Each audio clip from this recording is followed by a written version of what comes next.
Every 40 seconds, a person who need not die, dies of their own hand. Peace is not a flower that blossoms within you, you have to enforce it. So, did this young man die only because of nepotism?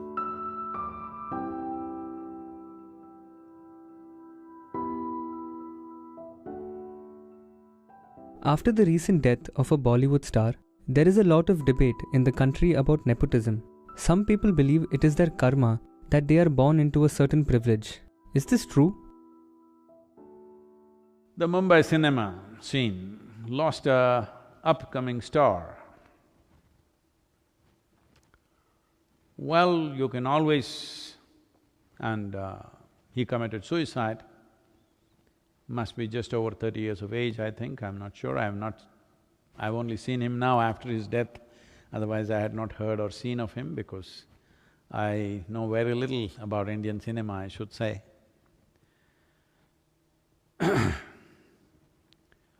So this young man who had a one, I think, very successful movie, who is an upcoming star, people were looking at him as a promising talent. Suddenly, one morning he commits suicide, hangs himself. So kind of people are shocked.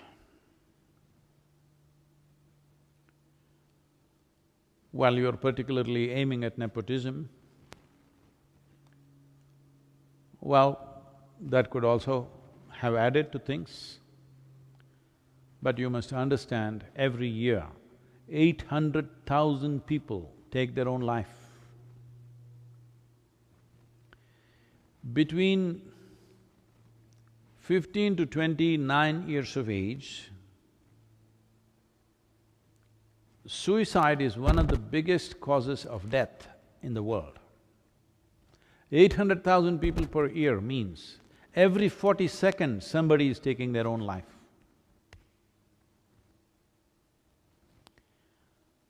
Why so many people want to take their own life? Because in terms of food, world is better organized than ever before. Very few nations in the world still suffer from starvation.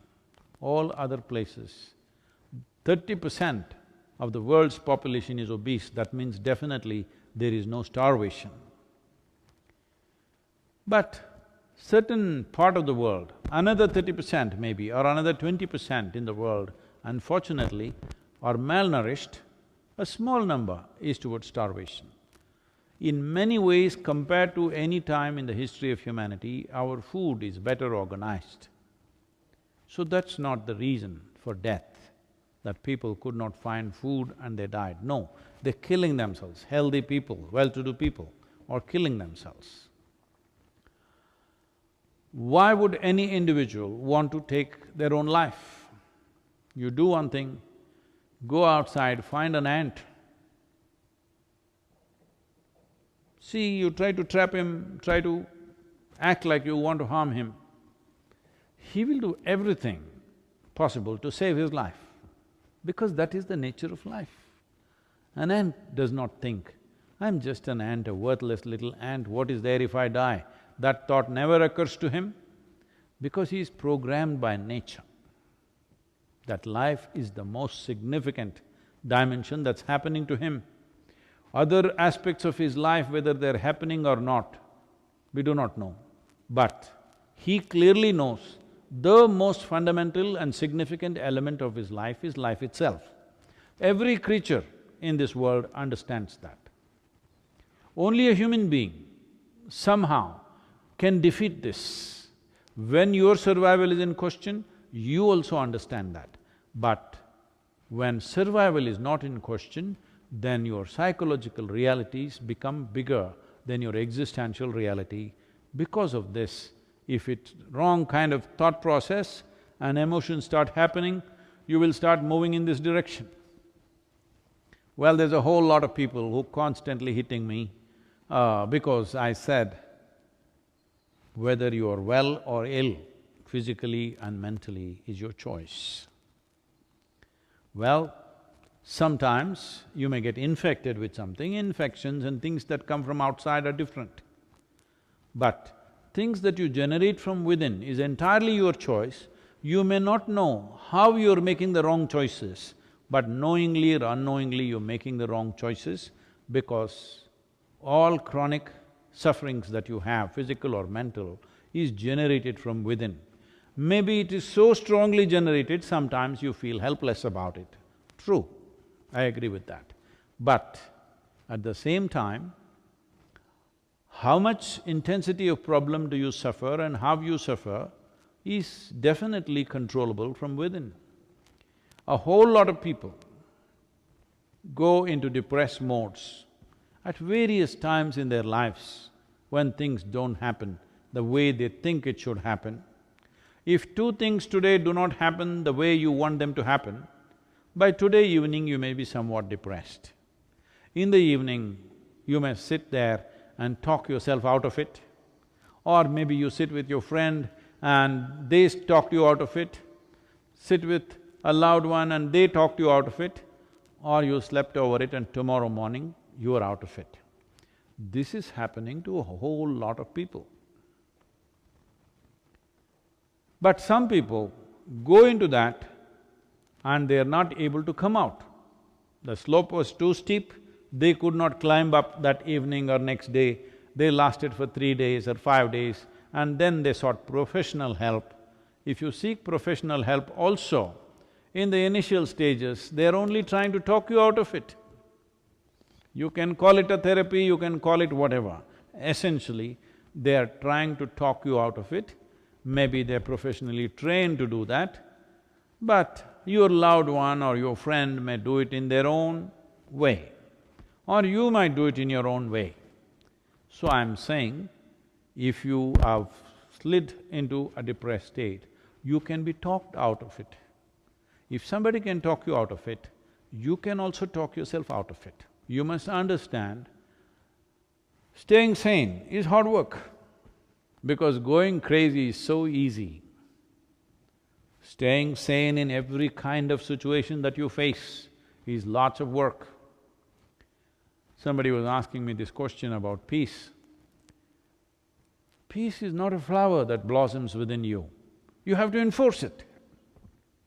You have to enforce it, you have to make sure that you're peaceful. Otherwise, when things that you don't like happen around you, if you're exposed to the world as I'm exposed, 90% of the time, things that you don't like are happening all over the damn place. So to lose your peace is very, very easy unless you learn how to enforce it. That means you've taken the faculties that you have into your hands. If your faculties of thought and emotion was in your hands, you would not go into depression. Well, why you went to depression, in what different ways circumstances pushed you into that is a questionable thing. In every family, when suicides happen, somebody will be feeling guilty about it because they think, oh, maybe I should not have said this. If I had not said this, it would have not happened. We don't know, maybe somebody else would have said it. Many parents have come to me like this, not one or two, many, where their teenage children have committed suicide just because they said something, you know. They said something little strongly at a certain moment because they're not studying properly or they're not behaving properly or one little push and they just went and took their life. Parents are living with that suffering for the rest of their lives because they keep on thinking it's because of me, I shouldn't have said it. But there is no such thing that you can say all kinds of things and nothing will happen. At one moment you say something and somebody could do this because all they needed was that little trigger. So, did this young man die only because of nepotism? I don't know. I don't know the man, but I don't think so. But did that also play a role? Possibly in his mind, because he felt he was put into an unfair level of competition. You cannot compete with somebody who are privileged, who are entitled in some way. Anyway, they will get what they have to get irrespective of their talent or their capabilities, and you have to strive maybe doubly hard. Well, that's how it is for all of us who are not born with a crown on our heads, that we always have to strive doubly hard or 10 times harder than other people. It could be because of your, because you don't have your uncle in a godfather's place, or your skin color is not right, or you don't belong to the right caste or religion. Everywhere we are facing this all the time, and every human being faces this at various levels, in different ways. Some will overcome it, some will strive and fly beyond that, some will suffer that, some unfortunately take their life, which should not happen. I would say this taking of the life is mainly because our education systems have nothing. Nothing means absolutely nothing at all in the whole process of growing up as to how a human being should handle his or her faculties, how they should address themselves. It's all about fixing the world, it's all about knowing about the galaxies out there, about every atom in the universe, all kinds of stuff, not a thing about this one. For that we are paying a price as a generation. 800,000 people. Every 40 seconds, a person who need not die, dies of their own hand. This is the worst tragedy that's happening in the world, and people are expecting these numbers will rise in the next 10 years in a big way. Whatever that big way is, if 800,000 is not big enough, what is big, I don't know. This is mainly because there is no system teaching how to manage your chemistry. This is why yoga, this is why inner engineering is so significant. If you just learn to think and feel the way you want, this will not happen in your life. This should not happen in anybody's life, because as it is, it's a brief life. It's not for you to end it. Time will come for that. For all this, the fundamental thing is, you must become a blissful chemistry. If this one thing, if you work for, if you provide tools for every human being on this planet to make this happen, now we're starting a movement in Tamil Nadu. Once this pandemic threat goes away reasonably, we will start this in village to village, town to town. The simple practice of Surya Shakti, how to manage your energies the way you want. If your energies are exuberant, you will not take your life. They've become feeble. They might not have become feeble because of physiological conditions. They've become feeble, suppressed by the weight of your psychological stuff. Because of that, energies have become feeble. If you had just learnt how to think and feel the way you want, this would never occur to you in your life. This must happen, that whether everybody will attain to their ultimate or not, we do not know. We will strive, but everybody, this much must happen, that their experience of life in whatever little things that they're doing in their life must be pleasant. This we can definitely achieve. If every one of you stand up and strive, this is very much possible that we can create a generation where their experience of life is pleasant. They need not imbibe any chemicals in the form of drugs, alcohol or this or that. Simply to sit here peacefully and blissfully, every human being should be capable of this, because this much awareness and intelligence is invested in every human being.